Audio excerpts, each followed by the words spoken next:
even now when I sit back and I go back over some of the stuff that I know the women were preaching and the men were preaching, I'm like, where the heck did they get that from? Because there's nowhere in the Bible. The Bible don't condemn that. The Bible don't condemn that. The Bible don't say you can't do that. And sex can't. They used to talk about a woman couldn't get on top of a man because that means a woman was controlling a man. A man couldn't get behind a woman and a woman would be doggy style because we're not animals, and God never told a man to get behind a woman. And they only told you back in the day, they only wanted you to do the missionary position, and you couldn't do nothing else. But you know, you can kiss and all the other stuff, but some of the other stuff we do and having a good time in the holy sanctuary of the bedroom, they told you couldn't do all that stuff. Then what happened was a lot of these women and men started tipping outside their marriages to do it with other people who would do it and then come back and raise hell with each other. It's a shame, though, what they call holiness in the back in the day, and a lot of that stuff didn't go with the Bible at all, period. I remember when I was in the church, I remember those types of preaching. I remember those types of sermons. Growing up as a teenager, growing up as a young adult in the church, I remember all of those preachers. Almost every preacher I dealt with would have some of those same teachings, except for Pastor Grant. Pastor Grant was the only one before I left the church that would say that whatever the couple agrees to in the marriage bed is okay. He's the only one that I've ever heard teach a sermon saying that. Everybody else was talking about the oral, talking about the doggy, talking about the riding, talking about anything else was defiling.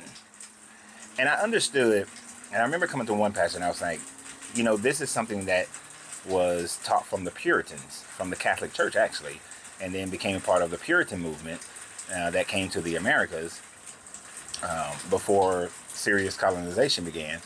And this was the Puritan mindset.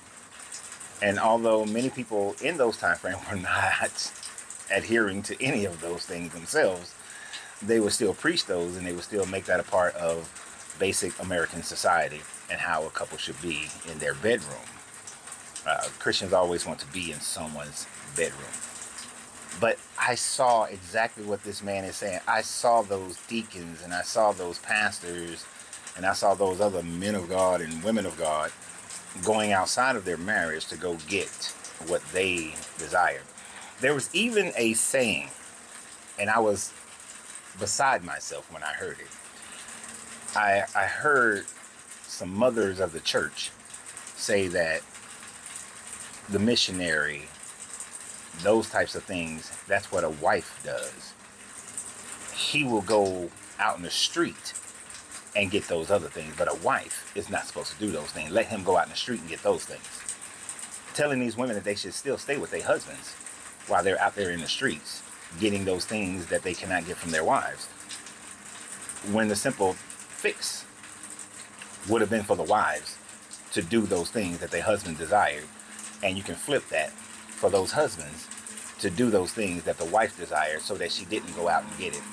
This is why I've always had a problem with the idea of a work husband or a work wife.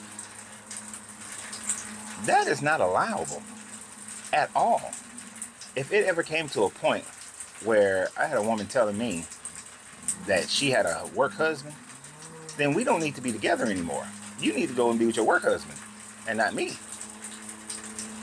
But what she should have been doing is saying that, well, I'm not receiving this from you. I'm not receiving that from you. And then it is now upon me to go and do what is necessary so that she doesn't crave a work husband.